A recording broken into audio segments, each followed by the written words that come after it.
अस्सलाम वालेकुम नाजरीन, आप देख रहे हैं JN न्यूज़ और मैं हूं आपकी होस्ट रुबीना चौधरी। सबसे पहले नजर डालते हैं आज की अहम खबरों पर। खबर शामिल करते हैं बहावलपुर से हमारे चीफ एग्जीक्यूटिव जाम नज़ीर अहमद की रिपोर्ट के मुताबिक Islamia university Bahawalpur original police office के इश्तिराक से पुलिस अफसरान और मुलाजमीन के लिए आला तालीम से मुतल्लिक आगाही सेमिनार। Bahawalpur Islamia university Bahawalpur original police office Bahawalpur के बाम इश्तिराक से पंजाब पुलिस के अफसरान और मुलाजमीन के लिए आला तालीम के मौक़ों से मुतल्लिक एक जामिया आगाही सेमिनार गुलाम मोहम्मद गोटवी हाल में मुनक़िद हुआ। सेमिनार के मेहमान खसूसी गाजी मोहम्मद सलाउद्दीन जबकि मेहमान एजाज district police officer Bahawalpur Abdul Wahab थे। सेमिनार में रीजन बहावलपुर के अजला बहावलपुर बहावलनगर और रहीमगढ़ खान से तल्लुक़ रखने वाले पुलिस अफसरान और मुलाजमीन ने शिरकत की, जबकि बड़ी तादाद में एहलकारों ने ऑनलाइन भी सेमिनार को ज्वाइन किया।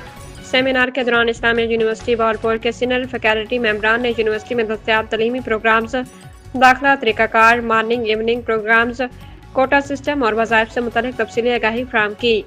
MPhil और PhD programmes, LLB, LLM, public administration और पब्लिक पॉलिसी समेत मुख्तलिफ शोबाजात में आला तलीम के मौक़ों पर रोशनी डाली गई। इस मौके पर खिताब करते हुए RPO बहावलपुर गाजी मोहम्मद सलाउद्दीन ने कहा कि पुलिस फोर्स में तालीम याफ्ता अफसरान और एहलकारों की बड़ी तादाद मौजूद है, ताहम ऐसे अफसरान और मुलाजमीन भी हैं जो अपनी पेशा वराना जिम्मेदारियाँ अदा करते हुए मज़ीद आला तालीम हासिल करना चाहते हैं।